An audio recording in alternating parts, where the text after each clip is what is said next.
Johnny Hollywood calling. Oh, hey, Patricia. Would you like to be a famous actor?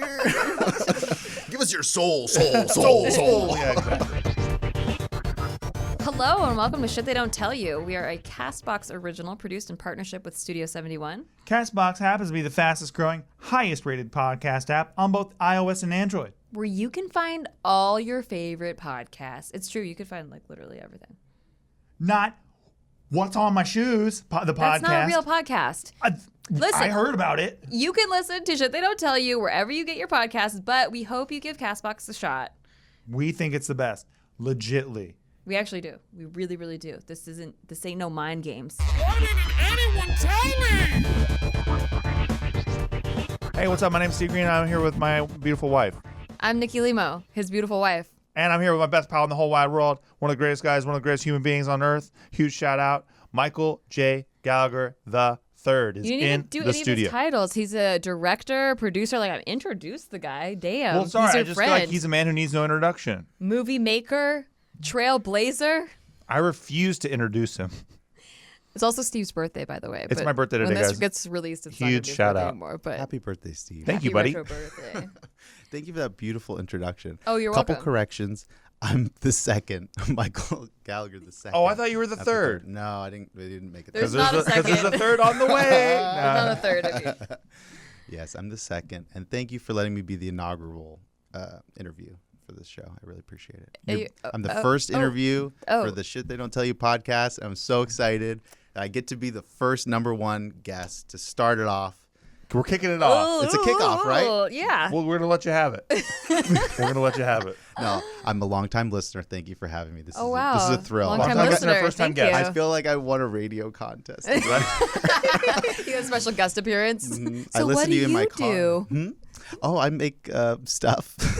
Great. I make mostly Great. internet stuff. All right. Thanks, There's your guys. appearance. Thanks, your buddy. appearance. Can you hold me? Can you hold me through the break? Can I get Is a that what picture? fans say? Do they like come up to you and they just want to like hang Yeah, out? they want to. You I have don't fans? think Come so. on, what are you talking I don't about? think they say, "Can I hold you?" Yeah, that's probably. Michael yeah. has fans. Michael always talking himself down. Gallagher has fans. Well, what I get now is like, because I don't really, I'm not like a public person that much anymore. So I'm kind of like, I'll go to like a Rubio's. If someone's telling me like, hey, I watched you in high school. All right.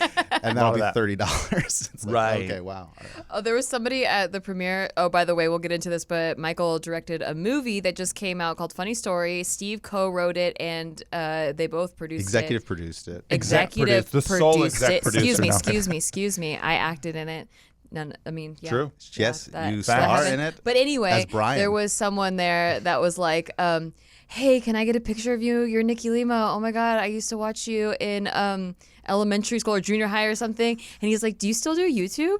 Love that. Classic. I love The backhanded that. compliment. It's like, There's nothing like, better. oh yeah, of course I can. And he's like, do you still do that? Or Yeah, right? I love that. I love people. I People are the love best. people. They're Well, so, I he get a was so split cute though. because like I still do stuff with people, like I'm on the JK channel and all that stuff, and then there's people who remember me from like the Ray William Johnson stuff I did, and Yeah. like from all the random videos of it and Timothy DeLaGhetto stuff, and so I get like I either get like yesterday I was at the grocery store and this guy's like, hey man, Cat Lauer, kick ass, dude, and then I'm like, cool man, thank you, nice to meet you, and he's like, yeah man, that was when life was good. And I was like, oh Jesus.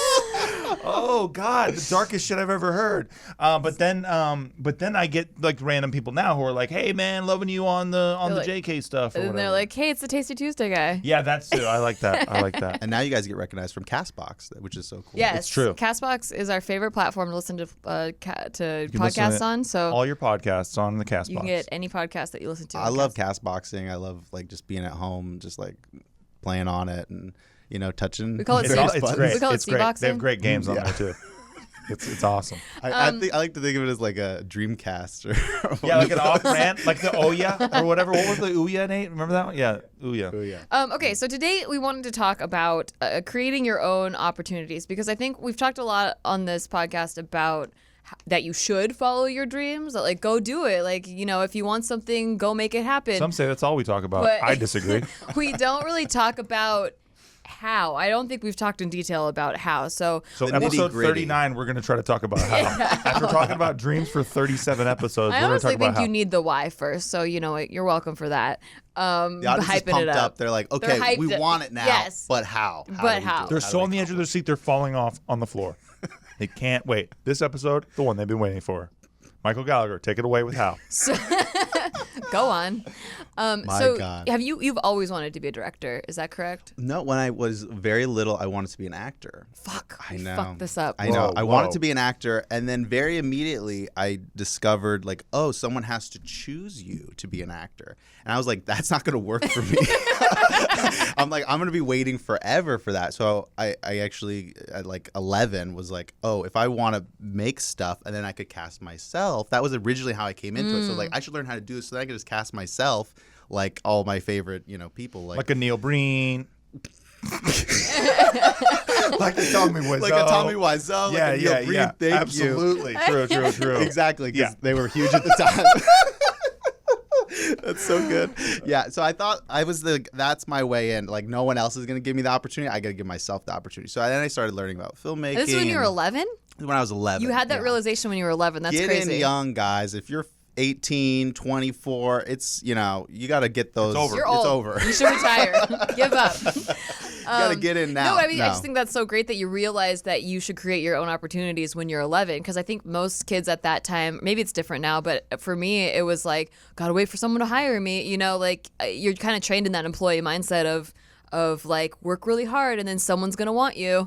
Hey, in life too. Wow. Mm-hmm. Yeah, I think it was weird growing up because like, for Christmas, like up until then I would ask for like, oh, I want like an Xbox or something. But then like around that age, I was like, hey, can I get like an airy lighting kit?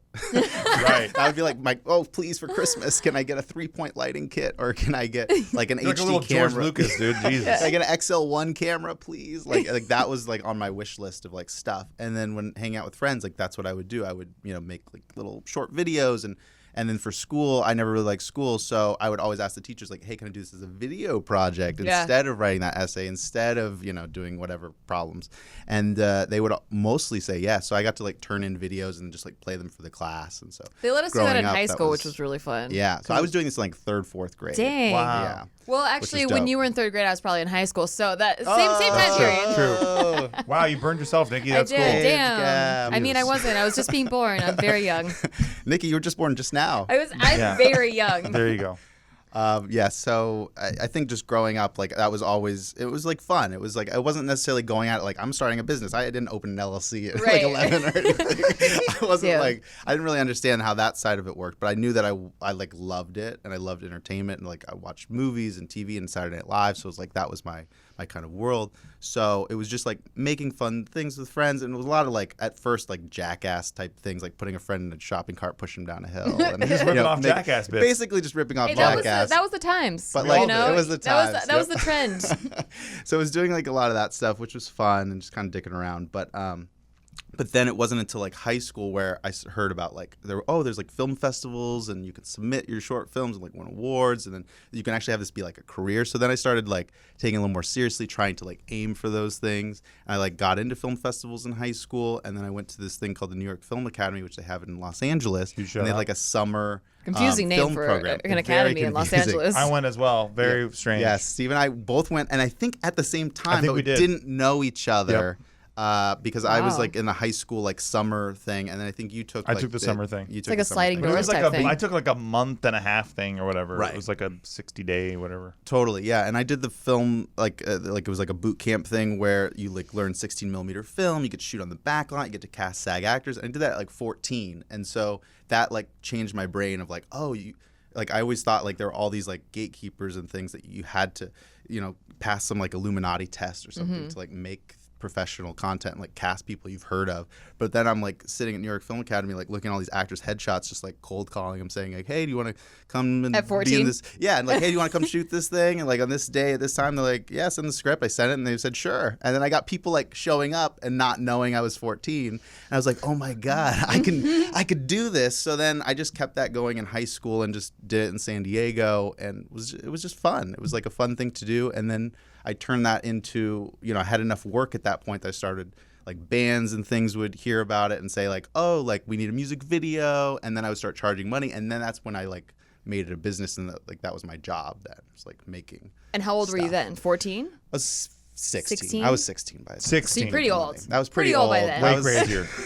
Past your prime, yeah, for exactly. sure. But I just kind of like took the natural steps of like, oh, this is something I love, and then I can use the skills that I've had to help other people to make stuff that they would then pay me for. And not like the hardest thing I think is like, hey, how do I have this idea that's like really important to me, but then get people to pay me money for it? Like that's been the hardest gap. And I think for most directors or filmmakers, like that's still the hardest thing. Like if Martin Scorsese has a passion project, like that movie he just did, The Irishman, where they're all the priests. No, like the one where they were like priests in Tibet. Yeah, that nobody saw. And he said, I've been trying to make this movie for 40 years. Yeah, and like nobody wanted to make it. And I saw the show and I was like, I get why. But like that was like a deep passion project for him, and he had to like not make any money, like put his own money in. He did like 30 years and like finally made it. But like the movies that really are like the bigger successes are the ones where a studio comes to him, like a big famous actor says like, hey, like Leo's like, hey, here's Wolf of Wall Street, want to do this, like please Marty, please. And then he makes money from that. But the passion project, like those are the harder ones to get money for. So like it took me a while to kind of figure that out. But if you have the skill set and you have like certain tools at your disposal, you can use them to, make money. Right. Okay, so let me set the stage for people that might be wanting to be a director, let's say, or honestly anything, any industry, but let's just, because directing was for you, let's set the stage. It's 2008, okay? The year is 2008. The internet world is very new. Like the listener the has digital. just been born. True. Right? True. YouTube was barely a thing. It was like cat videos. There were some people that started a vlog, not really like a huge thing yet. And you're in filmmaking school, right? Yeah, well, this 2008, I graduated high school 2007, so this is me at Loyola Marymount University deciding I'm going to leave. Yes, so you dropped out. I dropped out very hard. What happened? Well, I was basically, when I decided to go to LMU, it was an exciting moment, and my parents were like, it's so cool that you want to go to college, you're going to college.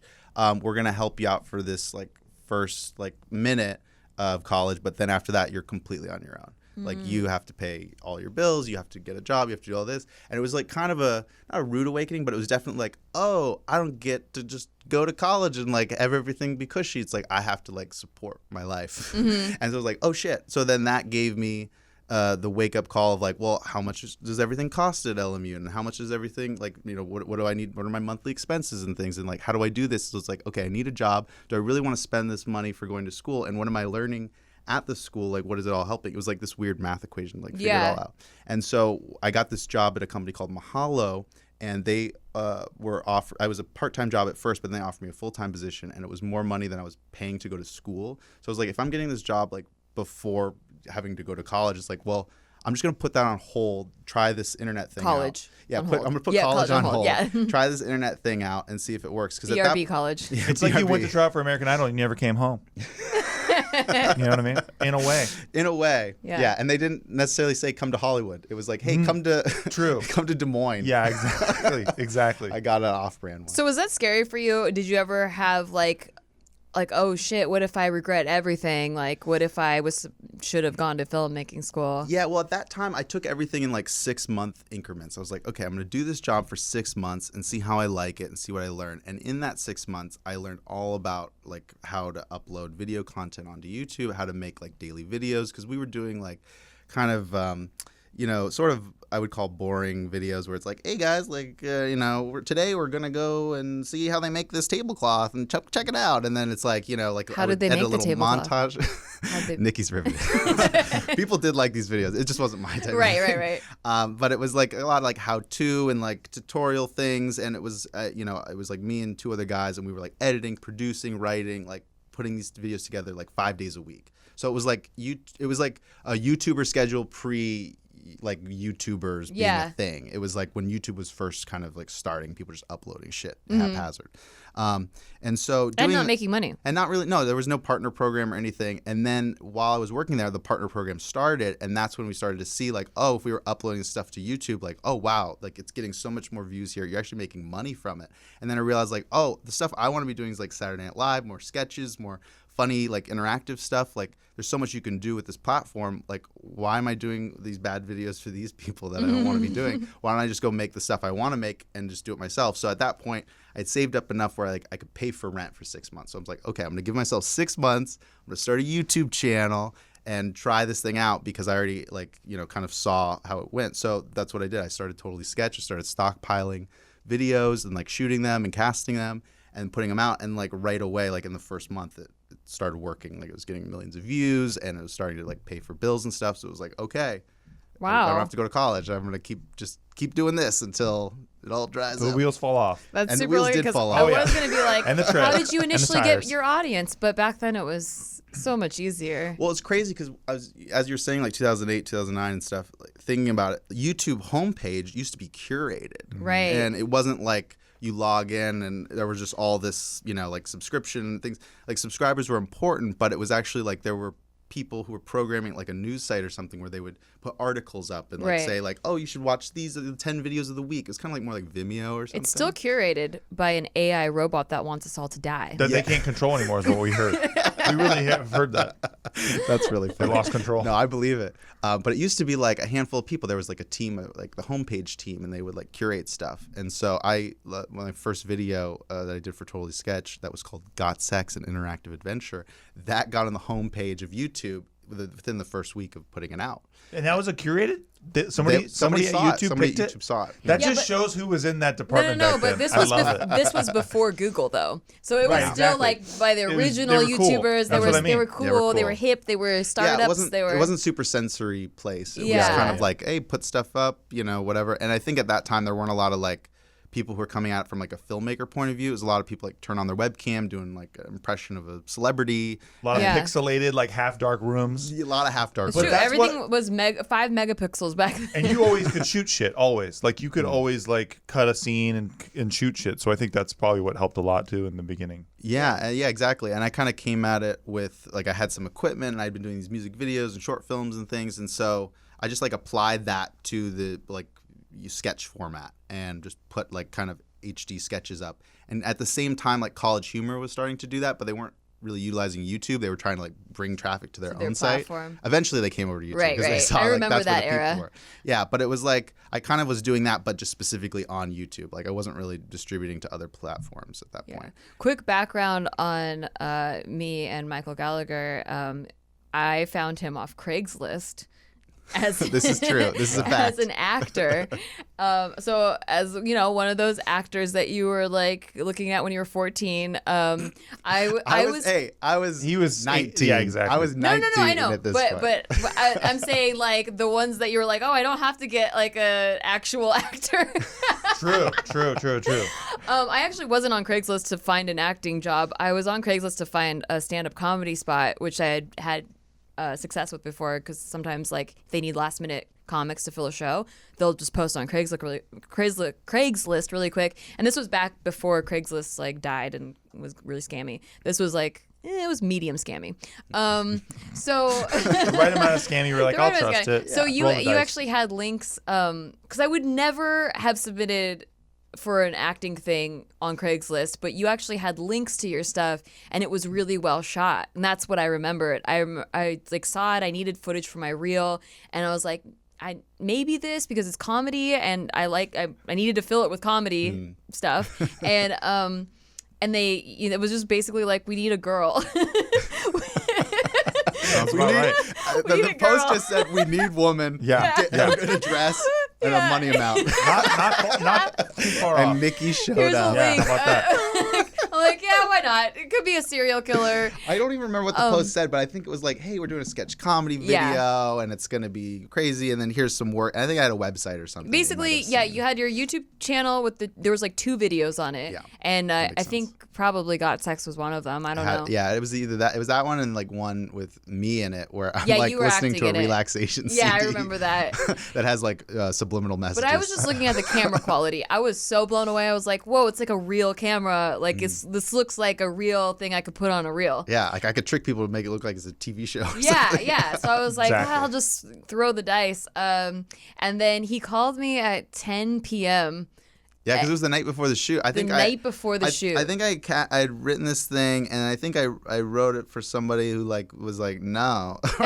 They read it. Great. I think Makes they read sense. it, and they were like, absolutely not. Yeah, I refuse. I pulled a dick out of a popcorn bag. Yes, yeah. You sever a penis. Yes, it's basically like a guy who's like trying to get frisky in a movie theater, and he's on a date. So it was Richard Ryan. Yep. And it was Nikki Limo. Limo. Was in it. Day was also in it.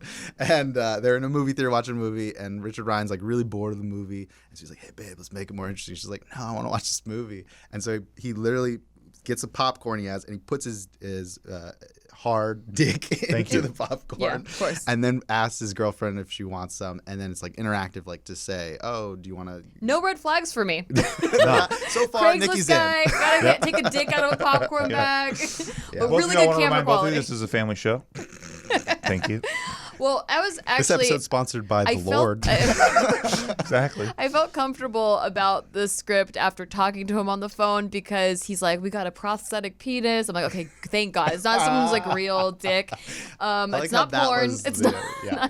I had to be clear about that. Yeah, so I was actually really impressed by the prosthetic penis. It looked like It was good, a right? real dick. Well, Was it a dildo? It was a dildo that was painted by a special makeup artist. No way. Who made it because if you go to just buy a dildo, they don't really look like an actual penis. It's like I disagree, but it's soft. Yeah. Like it doesn't have the features. It doesn't have True. But the veins, most if you YouTubers would will. roll with that, but not Michael Gallagher. He needs True. it I to want be. authenticity. Yes. that's very true, though. I'm all about the details. Yeah. And then I found out he was 19. Yes. And I was like, oh my God. Yeah, and I remember that sketch because I had to rent out a whole movie theater. Yeah. And it was like I had such a small crew. It was like myself, Dave Eaton. I think I had one other guy. But to and me, it then, was a big 4 crew. actors. I was like, whoa, because I was Right. doing student films before that, and it was like, no, 3 people. And Well, it's funny because I remember the thing I saw on you because on the reverse side of the Craigslist interaction is you send an email saying hey, maybe I'm interested, we'll see, and then you have a link to your work. And I remember seeing this video with you, and I don't remember what the company was called, but it was you and a monkey falling in love. oh, yeah. What's that it was video? O Movies. O They Movies. actually had gone viral on YouTube for their music parodies. So they did Paris Hilton in jail and some other thing. And they had this series called Blog Monkey. And he would have special guests. And at the time, I had kind of gone viral on MySpace. So they called you. reached out to me to be on their show. So that was the only. You fell in love with the YouTube monkey in the video? Yeah, it was his show. It was See? Blog Wow, Monkey. that makes a lot It of sense. all adds up. Makes a lot of sense. And then my standards got lower. That's true. Oh, That's true. it was a puppet. It was a monkey puppet. Yes. Just for clarity. And now For the records. Dude, if it was a real a monkey puppet. that would have been tight. That would've been actually really That tight. would have been hilarious too. That would have been an expensive video. Yeah, that's good, Get the though. permits alone. Then she would have been criticizing your 3-man operation at the movie theater. And Yes. She's like, actually, we had a he monkey fell train. in love with me. Okay, Oh, that's beautiful. There you go. so you. So now we'll get to how you did it all. Yeah. So How? Answer the question. how? Answer the freaking Why question. can't you answer the question, sir? Sir. Good sir. Good sir of California. Can you please answer You're the our question? guest. We asked you. So that equipment though.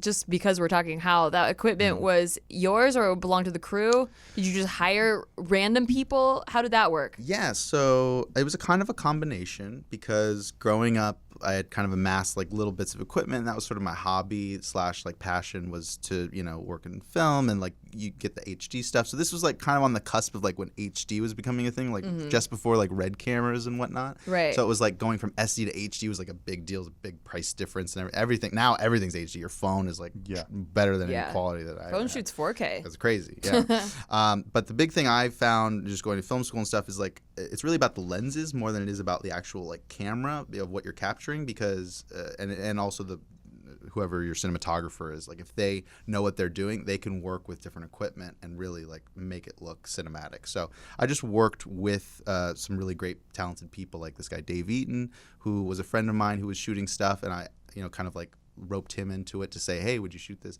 And he had this, I think it's called the Letus lens adapter, and it was for an HVX. So HVX was kind of your standard camera, HD camera, but it didn't have, you couldn't change out the lenses. So this thing would had this huge elephant tusk thing over it where it would like shoot through mirrors, and so you could add a lens. So it like looked really impressive, like this huge thing. But it's really like a prosumer sort of HD camera, then with this like lens adapter thing, and it gave it like a really like cinematic look at the time of what we were going for.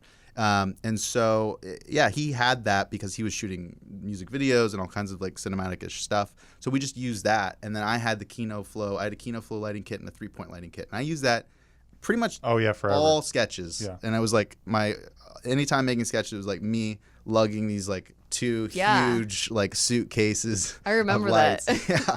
And I'm like usually asking everyone for help, like, hey, can you help me move this because they're fucking so heavy.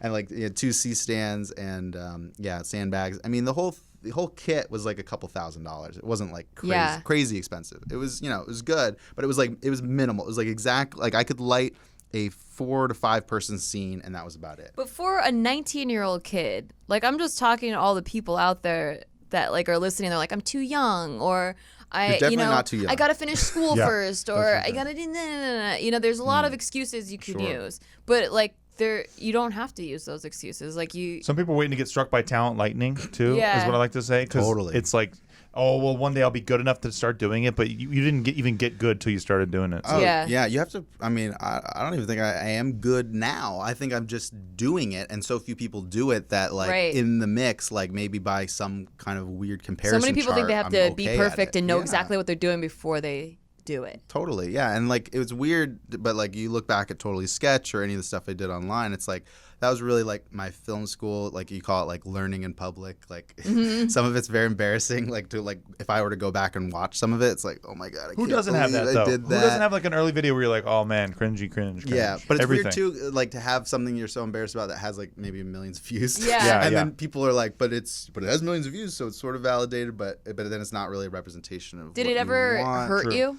I mean, I'm sure it's hurt in some ways that I don't know, but not really. I think like generally people hiring you, like they don't really understand the whole YouTube thing. They just see kind of like your numbers and they're like, oh, well, this means something. Don't I know about that? The kids know something. You just look at numbers. Yeah, exactly. And so, maybe occasionally, like if somebody watched a video and just didn't like it, and maybe that judged on some level, but I don't really think like that. And most of the time, I have put out so many videos and things that most people ask like, what's a good representation? Like send me something. I see. So I can kind of curate the best stuff. Gotcha. Because I remember for a little while I had a manager that was like really scared of the internet videos hurting me career-wise in the long run, and I didn't like him. He burned a lot of bridges for me, but I don't necessarily. I can see that view of thinking, like if you put all this stuff out there and then like later when you're embarrassed of it, that might come back and hurt jobs later. Totally. And so anybody that is thinking that way is like, oh, I gotta be careful what I put out there, because if it's not perfect yet, then it could always be a reflection of me later. Don't do that. Like don't, maybe just go make work. Yeah, I think you could still be Meryl Streep and have like a ton of weird sketch videos on the internet. I think that can still happen. You can be Meryl Streep and do ABBA movie too. Do Mamma Mia too. You know what I mean? That film was delightful. Yeah. Oh, thank you. I agree. It's a delightful film. I had a lot of fun. Just dancing. Just dancing. Queens. Dancing queens. Only 17. Pierce Brosnan, sort of dancing. So, he started posting videos. They started getting a lot of views. They went. Would you say viral? They went viral. Yeah, I don't. Viral is a weird thing because like people always say like went viral. Like when I think of viral, I always think of like Tay Zonday, Chocolate Rain, where it's like just it went everywhere. Yeah. Like everyone knew about it. Now he's in Super Bowl commercials. Like that to me is like.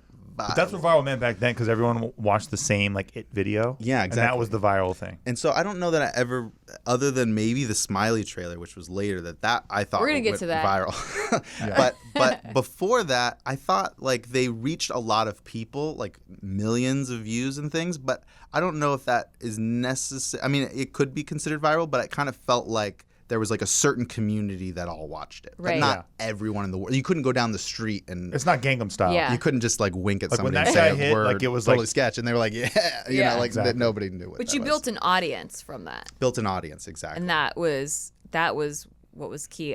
We're gonna get into this in a second. We have to break for our sponsors, our lovely sponsors. So hold that thought. Be right back. Wanted to give a shout out to our sponsors, Vistaprint, today. Vistaprint is amazing. We've used it a lot of times. I mean, I've used it personally for business cards so many times. We also used it apparently for our wedding invitations, which I wasn't aware of. Yeah, and by the way, those wedding invitations, originally we were sent to a supposedly cheaper paper printing company, and they're like, hey, we could give you bomb-ass wedding invitations at such and such price.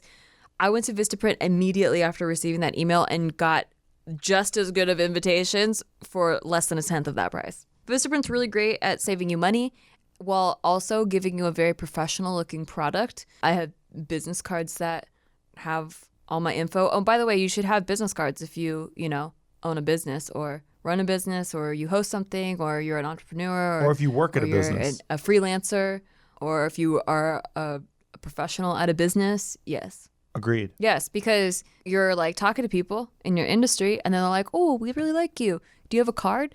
And then you're like, oh, no. And then you look really dumb. And they're like, oh, wow, someone that doesn't take their business seriously. I always used to think that they looked dumb for asking me because I didn't have a card. But I found out later that I was the dumb one. Well, good news for you, Steve. You don't have to pay a lot of money to look professional. You could get all your professional needs met with $10. 10 buckaroos. What's it get me? Business cards. When you're not listening? I was just making sure. I thought maybe I could get something else out of it too. So you can upload your own design, or you can start with one of their professionally designed options. I recommend, if you're Steve Greene, that you go with one of their professionally designed options. Wait, I could probably design one. Okay, go for it, Steve. Okay. Vistaprint offers simple tools and a wide range of templates to choose from. You get to pick your... Okay, this part's cool because you get to pick the paper stock. I'm kind of a nerd when it comes to paper products, and Steve will back me up here because I have so many journals and pens and stuff. So I really get impressed by the paper weight. So you get to pick the paper stock, the style, and the quantity that you want, and you can choose your delivery speed. So if you need them ASAP because you're like Steve and you get a tuxedo 9 days before your wedding, then 8 days. You probably need 8 days. Probably need a fast delivery speed. Well, one cool thing is they use responsibly sourced paper stocks. There's so many designs. There's dozens of designs that are just right for your business. You can add your logo and your contact information. Your satisfaction is 100% guaranteed, or they'll make it right either by reprinting your order or offering a refund. So Vistaprint wants you to do something great for your business right now, which is why our listeners will get 500 high-quality custom business cards starting at $9.99. Use the code TELLYOU at Vistaprint.com. That's code TELLYOU at Vistaprint.com. TELLYOU at Vistaprint.com. Okay, so we just want to thank our special sponsor today, You Do It. It's a movie service where they send you a kit. You pay $29.95 a month, and they're going to send you a kit that's going to teach you how to download other people's YouTube videos and how to upload them on your channel. That's right. You want to get started, but you don't know how. Well, here's a great way. You don't even have to buy a camera or anything. You just have to use the service. So what they do is they send you a kit that shows you the websites where you can. It's called KeepVid, but I'm not supposed to say that. Why don't actually. they just email it? We're gonna beep that. Why do they have to send it? We're gonna beep that out because the owner told me not to say that. But they're gonna give you the special keywords and all the different links to use to download other people's YouTube videos and then re-upload them on your channel. Now you do have to make some minor differences, otherwise you're gonna get what's called a DMCA notice. Okay, what you're gonna do is you're going to add like little graphics. Maybe there's a cool transition that they have in the kit. And the transition is like a little pool of water and then like some words reflecting in the water real quick. And like maybe you put your name or like a kitty's like face or whatever.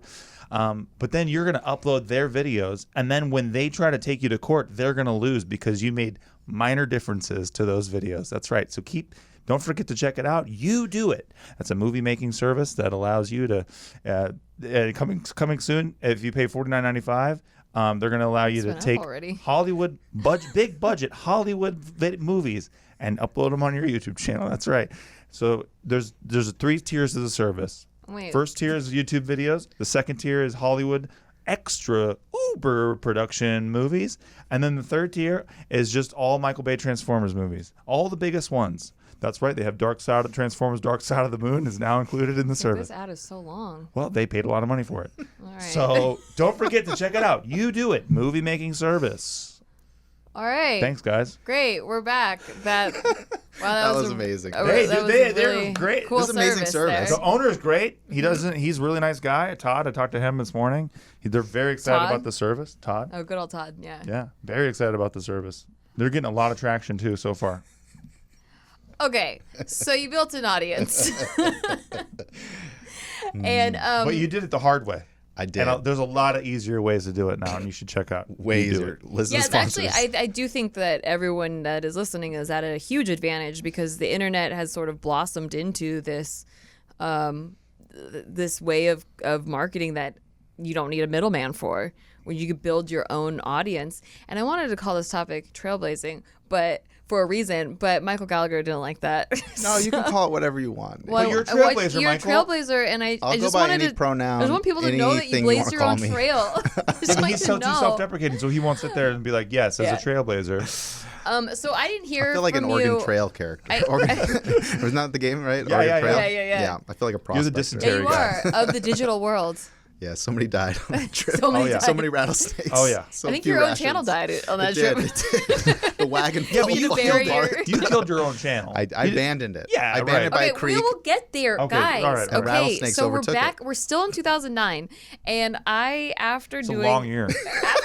we started in 2008. After doing that one sketch with you, I didn't hear from you for like 6 months. And then when I did hear from you, it was like, hey, we're doing this new thing where we're building a super channel from all like a bunch of the top comedy channels on YouTube. We're building a giant super channel, and you started listing, name dropping a bunch of people, and I have no idea who any of them are. That's how it was for all of us back then. He was like, we got Lisa Nova, we got Kasim G. I'm like, who the fuck I was are like, who the these fuck people? who's Kasim G? Who the shit? No idea. And I don't care. And I didn't know. I mean, I found out later after getting introduced to this world that there's this whole list of celebrities in this little world and community that I was working with. Had no idea who they were when you first called me. So then I started working with them, and it was this new channel called The Station, which inevitably ended up being Maker Studios, which was the first MCN to ever exist. They kind of trailblazed the way for those MCNs. We had an echo. Trailblaze. Yeah. Trailblaze. And how about an echo for all the kids who were told they could work with Shay Carl Kasim G, and then they called Maker after signing, and it's just like hello. My God. No response. Disconnected phones. So what I think is really interesting about Maker Studios, because there was a lot of flaws clearly, but what I think was interesting was the original concept behind it, which was a bunch of people who did want to do the traditional form of entertainment. They did want to do. A lot of them wanted to be actors or be on Mad TV or SNL, or Lisa was on Mad TV for a little bit. And it just was so hard not getting, like waiting by the phone. Yeah. And so it was a bunch of people that wanted to not wait by the phone anymore. They wanted to create their own opportunities. They wanted to be the anti-Hollywood, which is now like kind of merged into Hollywood. That's so funny But that they it wanted was to be the originally anti-Hollywood. the anti-Hollywood. And then they became Disney LTD, basically. Yeah, they did. They got bought by 100%. Disney 5 years later. Fast forward, but back in the day, it was cool because it was like Bill Gates making stuff in his garage, or whatever he did in there. It was exactly like was Bill like Gates. that. It was just like Bill Gates.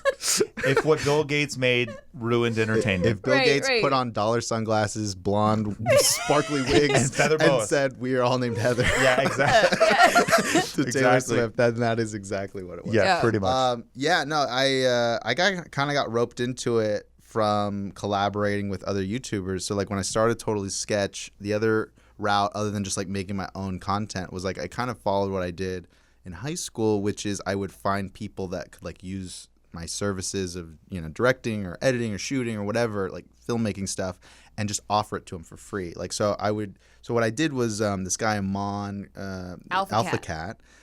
He was like the Obama impersonator online. Yes. And he was doing these like hilarious Beyonce videos, but he was kind of like just shooting them on a green screen, and like there wasn't a lot of production value. They didn't look like the Lonely Island sketches or whatever. They didn't look like that big production value. So I just like cold emailed him and was like, hey man, like I just started a YouTube channel. I'm just some guy, but here's some links to other music videos. Here's my Craigslist link. Yeah, basically. But I showed some of the work I had, and I wrote a whole parody for Blame It, which was a Jamie Foxx song. And I wrote this parody. It was like called "Blame It on the Alcohol," and then it was we did the parody "Blame It on the Economy," and it was like making fun of like the whole, you know, like Obama just getting elected and like economy stuff, because the economy like tanked at that point. So it was just kind of topical parody. Zeitgeisty parody. Yeah. And so I sent it to him, and he actually responded, and I just offered him, you know, I said, I will make your whole music video for you for free. All I want in return is like to collaborate on my channel, and that's it. That's all I'm asking. And so he's like, yeah, I'll do it. So he has to upload that video? Yeah, absolutely. Oh, I see. Yeah, so I was like, I'm going to make you a whole video for you. You just shout me out at the end, and then I'll have you come on my channel. Because back then, that was huge. Like a YouTube annotation and a shout out. Yeah, like you would get a lot of people from that. All his stuff had millions of views. Like I knew like whatever he did, whenever he did a new video, it was gonna hit. So I was like, okay, so I think if I do something that looks good with him, it's gonna even maybe go further. Yeah. So I offered it to him. He's like, great. He's like, I'm gonna call my YouTube friends. We'll get them in. He's like, I know someone did Sarah Palin, Lisa Nova, and you know all these people. And so I produced this whole music video for him for like nothing, and I got all these favors. And Jana worked at a nightclub at the time, and she was like a hostess there, and so she got this free nightclub location that we got to like shoot in, which was really tight. Cool. And so it was like it really looked like a big music video and it was like 4 people shooting it. You know, it was like really small crew and everything. And so on that set, what I didn't know is Lisa brought her boyfriend at the time, Danny Diamond, and Ben Donovan, her brother, who all like worked on the Lisa Nova channel, and they saw our shoot, which looked pretty baller at the time, and they were like, "Whoa, what are these guys doing over here?" Yeah, it gave a good impression. It wasn't like, "Oh, this isn't just like some YouTube thing. Like this looks like real." You didn't have a hand strap over the camera while you're holding it. Exactly, which was like basically everything back then. Yeah, and so right after that, when the video came out, it like did really well. It even got on The View. Like Whoopi Goldberg was talking about it on The View. Oh shit! Yeah, it was like crazy. And so Dan Zappin called me and was like, "Hey, like we're starting this thing. Like we want you to come be part of it." So I had this like coffee with him, and he was explaining like, yeah, we want you to come full time and like be a filmmaker behind this stuff, because we're having all these like actors and comedians and people who all these big, like all the biggest channels on YouTube are coming together to make this sort of super channel. It's kind of going to be like the SNL on YouTube. But it was like a full-time commitment. It was like a real job, he wanted me to come in for. And so I said, it actually took me a long time to like decide to do it, because it was like I couldn't it was hard to do Totally Sketch and that at the same time. It was kind of like, oh, I have to like pivot from Totally Sketch to go do this if I want to go. But it seemed like a good opportunity, so I did it. And I remember the first meeting, it was like everyone. It was like Shay Carl, Shane Dawson, Phil DeFranco, Dave Days, Kasim G, Chaim Ron. Yeah. Loyalty. You just named the royal family, my friend. The royal family of YouTube at that time. And it was like crazy. We were just like at Dan and Lisa's house in Venice, and they were just like, what are we going to call this thing? And it was weird because everyone had kind of like gotten the same spiel from Danny, and everyone was sort of meeting each other for the first time, and kind of like everyone was sort of like everyone kind of knew of each other but didn't really know each other. So I remember like we got like Chinese food and we were like all talking and just kind of like, hey, how's it going? And like Shane Dawson was the only person who was like my age at that time, because I was I was like 19. So everyone else there was like older and felt like they had a lot more under their belt. So I totally felt like a fraud just like being around these guys, because like each of them had like the biggest YouTube channels at the time, and I just started like few months ago. But none of them knew how to film anything. Well, they didn't really they or kind act or anything. Well, I think that's common for a lot of people to think that they feel like a fraud because you're around people that like have are older than you or have they had a lot of success. Yeah. But they clearly you have something that I had something they wanted that they needed. Yeah, and you had value. I had some value to add. So that's kind of where I fit in. It was like they would. And it was interesting, the early process, because it was like all these really funny, creative, like talented people trying to all do something that everyone agrees on, which is like almost impossible. Right. It's hard enough to get 2 people to agree on something, let alone like 9 like different types, because you have Shay Carl's like playful family man, kind of Kevin James-ish humor. Yeah. And then you have Shane Dawson, who's like hard R, like Wayans Brothers type comedy. And then Phil DeFranco, who's like more news stuff and wants it to be a little more witty and sophisticated. Yes. Sure, or whatever. There's good impressions of all of them, really actually. good. Thank you. Got the essence You gotta of see all the of them. visual too. The visual is I important. did a hair flip for Shane. Yeah. Yep. I grew a beard for Shay. Yep. So it was really hard. That's what I remember initially, is like the writer's room aspect of it. Like each person would like write a script, and then people would try and give notes on it, and no one could agree on anything. And so it was awkward because we'd shoot entire sketches, and everyone would act in it and try it. And then in the editing room, there would be like a lot of disagreements, because everyone has their own You have so many voice. successful people who were so successful on their own. Right. That they're all then saying, well, I think this is the right way. Yeah. to do it. My And brand, no, my brand. Yeah, yeah. God damn. And so that shit would never end. So no one could really agree, and it was tricky because like Shane was like the newest, like up and coming like person with that. Everyone else was a little more like had sunken into their YouTube-ness for a while, and there were some people who were kind of like still on the uprise, like Cassim and Shay, but they didn't feel like they had the authority there. But like I remember Shane was like one of the youngest ones there, and he was like, no, this is how it should be. He was like really strong about it. Yeah. And so I remember like it just didn't quite fit. So I remember him and Phil left early on, like right after it launched. Yeah. And right around that time was when it kind of restructured, and it was like, well, everyone doing one thing doesn't really like make the most sense. What really should work better is if we just empower each of these types of people to help them make the content for their channel and let them do whatever they want. Why are we forcing them to all fit in this one box? Why don't we just help them, empower them to do whatever they want to do?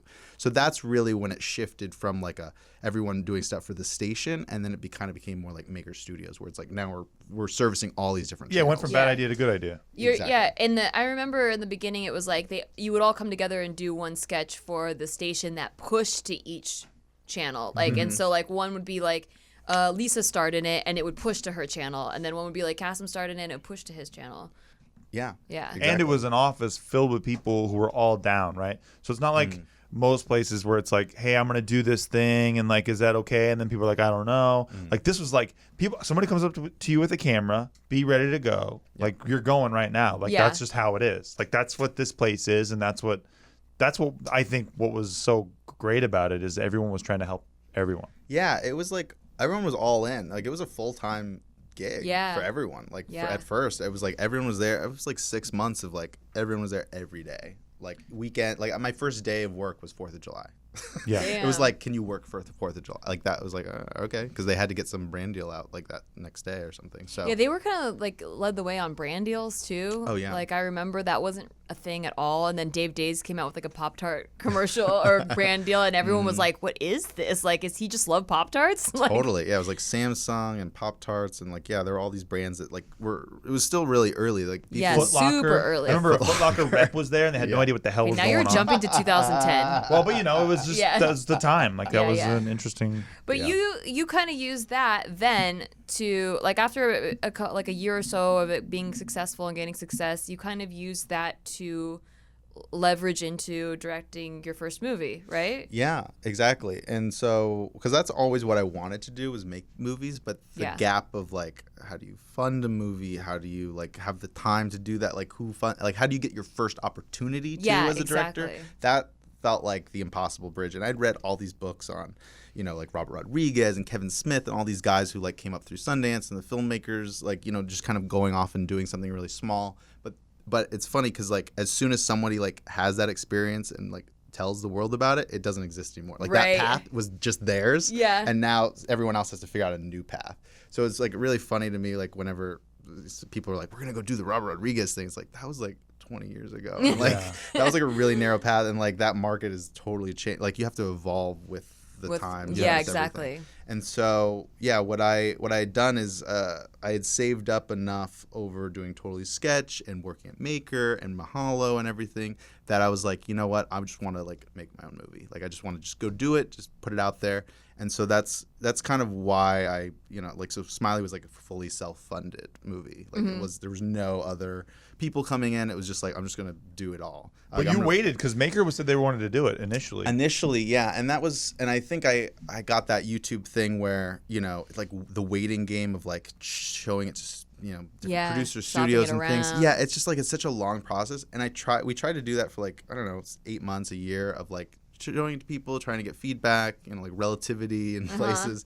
And it's like they were all interested, but kind of like, there was something about it. That's always how working. It is. Yeah. Always. It's like, oh, really Nobody wants to pull the trigger and get fired. Yeah. That's it. It's exactly, because if it's not a hit, then someone might get fired there. And so that someone's ass is on the line. And so I was like, you know what? If I'm going to make this, like, I just got to go do it. Like, it kind of got down to that point. It's like either I should stop focusing on this or just go make it, or make it, double down. Yeah. And so that's kind of what we did. We doubled down, made it. It was very indie. You guys were both in it. Thank you for being in the same scene. Well, no spoilers. I know, on what happens. Pre-romance. Everybody thinks I wrote it with you, and we hadn't even started. We hadn't even started writing. Yeah. This script was written originally by Glasgow Phillips. Yeah. And he was one of the original maker people as well. He came in a little later about with writing and helping, because he had worked on South Park and stuff, so he had like a little bit traditional background.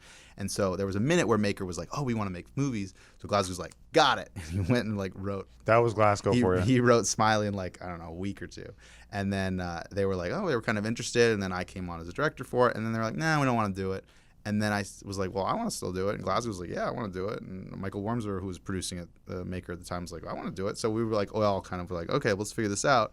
And then I started working with Glasgow, like rewriting it, punching it up and stuff. And so we kind of like, it kind of came in out of that, but it was like his original idea, and it sort of. And then you used your own money from Totally Sketch and YouTube stuff. I basically bet it all. Yeah. I was like, I'm gonna bet it all on this movie. No, I think that's great, and I also which was think weird. That's not a smart. It wasn't like it's kind of smart in hindsight, but it was like a very big risk. Here's the thing. What's crazy though is that all the pieces that had to come together too. Exactly. You had to go figure out how to get a distributor eventually. Yeah. How do I put this in theaters, which you eventually figured out, like by partnering with AMC real quick. Remember for like that little 12 theater run or whatever it was. It was 30 theaters. Yeah, but that's crazy. Like that kind of stuff is the amazing thing about the Smiley story. And this was like kind of the point of the topic of today, was just like there was no template that for you to follow, right? Mm-hmm. So like you're talking about the Robert Rodriguez way, and there's books and stuff. You made your own template. So and you jumped in head first and then had to figure it out as you were falling. It's always a huge risk. That's like the hugest risk. That's why so many people died on the Oregon Trail. Exactly. So many drownings. Yes, and it all paid off when Smiley swept the Academy Awards in 2012. Very famously. It won the Best Picture Oscar, That's famously right. over Moonlight. Much deserved. Did not come out till many years later. That's by right. The way. And what's crazy is like, didn't you get like doxxed and like your life threatened off of that movie? I got doxxed. Yes. Big time. And luckily, I had just moved, so they were sending pizzas and FedEx boxes to my old address. Poor person that moved in there. Yeah, pizzas is great. It wasn't that bad. They were like shit pizzas, probably. Well, I remember they had some very choice images of you doing things with your mouth that some people find offensive. I find to be kind of hot. Let's just say I stopped taking pictures with my mouth open. All your pictures were with your mouth open before that. And I stopped. That if I learned anything from that, it's do not pose with your mouth open. That's fair. The internet will put Dixes in it. They will put many Dixes, various Dixes, size, shape, color. And so, but now, so much spawned from that. You know, like I feel like everything you're doing now all kind of came from that little nebula. Definitely. Of the shitstorm that happened back in 2010. Did. Well, it's crazy because we made this movie totally independent. Nobody knew anything about it, and we put the trailer out, and we had this image of this smiley killer guy, and it just kind of went viral. Like it was like a minute trailer. It was a teaser. We didn't have distribution. Didn't have anything. I was in the trailer. Nikki's in the trailer. Steve's in the trailer. I'm in the trailer. The trippiest thing is Daystorm Power. That's Emmy right. Award, Emmy nominated actor. He was my co-star. Yeah. The trippiest thing is that I went to New York that year with my family, and it played over Times Square. And did you see it in Times Square? I did. I took a picture of it. Yes. I was like, whoa. And your dad's like, let's keep walking. It's like a real movie. Yeah. Nothing to see here, folks. Nothing to see here. Absolutely nothing Just to see in Times Square. Succeeding in the world. Yeah, whatever. That trailer like went crazy viral. Like went out and like within a couple days, it had like millions of views. And I started getting calls from like agencies and management companies. Like, people we want to have a meeting. Yeah, we don't want to do anything, but we here's the thing, Michael. We really want to have a meeting with you. Yeah, and so it was crazy because I had meetings with like every movie studio in town after that because they were like, how did this happen? Like, what they didn't understand. It was like, and then the movie was famously funded by you. Yeah, exactly. I love that shit. But it was weird because they were like, they didn't understand like how a movie they never heard of, like all of a sudden had all this like views and interest and things. And so they all wanted to see it. And then, I got like agents and managers from it. And they were just like trying to figure out what the fuck to do with it. Like they just couldn't, like their brain didn't work. We skipped the system. It broke their brain. Yeah, we skipped the system because most times like independent movies are like more like artful or a lot of lens flares and people like kissing on a beach and stuff. Like this was not that movie. It was like a teen slasher. Yeah, exactly. It was like for a teen audience, and so it was like, whoa, somebody like just kind of bypassed us. And so that helped get on the radars and things. And then for everything else after that. It just kind of I already had a movie under my belt, so like getting another movie done, they were like, oh, someone said yes to that. They didn't know it was me, but they were like, someone said yes to that, so we can trust them. And then two, it kind of gives you the confidence of like, oh, I've already done a movie. Like because there's a stigma of like the first one, like oh my god, and it's just it's a movie. It's like you do it and it's like, okay, I did it, and then now what? And like you do the next thing and you just try and come up with the next project. And that's where Steve and I really came together, is because we didn't even get into Steve's origin story. I know. Thank you. We skipped right over that. Yeah. It's a whole podcast. That is a whole that's a part 2. Yeah, part 2. That's a part 2. Digital pioneers, digital moguls. That's Steve's trailblazing story. That's true. But at that time, Steve and I had been collaborating on Totally Sketch and like doing kind of like smaller stuff. But at that point, Smiley had just come out, and it was like, oh, what's the next thing? And we had already been doing this like short form stuff. So it's like, why don't we just write a movie? Why don't we just do the next thing? Yeah. And so that's where none of us knew how to write a movie, which was fun. No, it was like how do we write a movie? How to write a movie. It took us probably 2 years. Yeah, the first one took a long time. Yeah, because it was sort of piecemeal. It wasn't like let's just go do it. It was like, oh, let's try it. It was like passing and we'll sit for a day, and then like a month later we look at, and it was just like a longer like it wasn't like as focused and concentrated. Because I was full time at Maker at that point too, so had a full-time I was like job. trying to pull nights with you, and like basically the best thing that ever happened for our careers was the end of my relationship, and then we were just in the room with each other like 3-4 times a week. Yeah, in your new relationship. And then I was in a new relationship 3 weeks later, and I got to ignore this new broad because I was like, well, I'm working. Maybe I'm working. So that girl Daddy working hard. And he was playing hard to get, which I think helped. Right. It was totally really nice. helped. It was in a lot really of nice. ways. Yeah. But that script was internet famous, and that was like a good transition because it was like still having the internet culture, but it was also a comedy, and it was something like we cared about. It was making fun of all this shit too. Oh, it was so fun to make fun of all of it. Yeah, it was a release. We had so much pent up like information and like feeling about all these egos in the YouTube world. It was just crazy. It's cathartic as hell. Because there's all these like little kid millionaires who are not knowing what to do with themselves and not really making anything that's that funny or worthy. But they but to them they're changing the world every day, every upload. I just love how they blow all their money like immediately. Oh, that's like the best. The best thing about Internet Famous too is when we released it, it was 2 years after we wrote it. Or many years after we wrote it. And the people that we were making fun of were all not doing it really anymore. But they all thought we're directly making fun of the new people. Yeah. And we're like, no, you're so unoriginal that you just rose into the ranks of the last person whose carcass you are wearing. Yeah. It's like you Santa Claus. You stepped into the suit. That's it. Now you're the new guy. You're the new fuckboy guy. That's all it is. We're not even making fun of you. Yeah. That guy doesn't exist anymore. He's working at Jiffy Lube now. And original. They all think that's what it is. It's so fascinating. It's so funny. Yeah. So there's a lot of like shade received, but none given. Me and Michael were just trying to make fun of the types, and it was so fun. Exactly. Yeah. And then I think with writing, like we tried to mix it up with each movie we did. So we wrote Internet Famous as comedy. We wrote a couple other movies that haven't been made yet, so we're not going to talk about them yet. Thank you. Top we secret. had like a summer where we just went so hard. It was like we wrote 4 movies. We wrote 4 movies in a summer. Yeah. You're the Thinning. Wrote The Thinning, has come out, which has on been YouTube made and comes out. Yeah, we made them kind of in order. It's like we started Internet Famous, we did The Thinning, and then we did Funny Story. Famously. No, we did Funny Story before. Yeah. We did Fuzzbee first. Yeah, I think we did Fuzzbee, Kid Fu, and then Funny Story. Yeah, I think it was in that order. What about the Dick Pic movie? That was like the first one. That was like the first one. That's a novella. We got further on the escalator movie, unreleased escalator movie than we did on Dick I was Pic. excited about that one. Oh my god. Yeah, that's still a good one. Actually, I think that's still a good one. Every time I go to a mall. Me too. See, that's It's what such you a want to natural create. terror. Because like every time I look at a TV at night that's like just off, I think of The Ring. Like I think of it like turning on and a fucking girl crawling out. That's why no TVs in the bedroom. But Escalator is a horror movie about a killer escalator. About a killer escalator. Yeah. And it's a big sale going on that weekend. It's called Summer Rush. Yeah, Summer Rush. And so the fat cat mall owner guy, he's like, now we wouldn't want to have any news coming out about this during Summer Rush. It's basically so he's trying to suppress all the escalator he's like a pet kills cemetery guy. because the escalator keeps on killing people, and he's trying to suppress all of it. He's like the mayor from Jaws, but in a mall, and he won't shut down his escalator because people do not take the stairs. He's a mix between that guy and Boss Hogg from the Duke Boys of Hazard. And also Foghorn Leghorn. Yeah, Foghorn Leghorn. Yeah, but eventually you come to find out, this is a spoiler, but you guys will see later on. But eventually you come to find out that the escalator is a living entity, like an alien being, And they lay eggs. And they lay eggs underneath the mall, and they're all little baby escalators that are being shipped to other malls around the world. So Sci-Fi Channel, if you're listening, we will take your call gladly. we're so interested, you have no idea. But yeah, so if Tara they don't Reid stop, needs a gig. if they need a new gig because Sharknado just ended, Sharknado's over. This Tara is Reid, the next call one. us.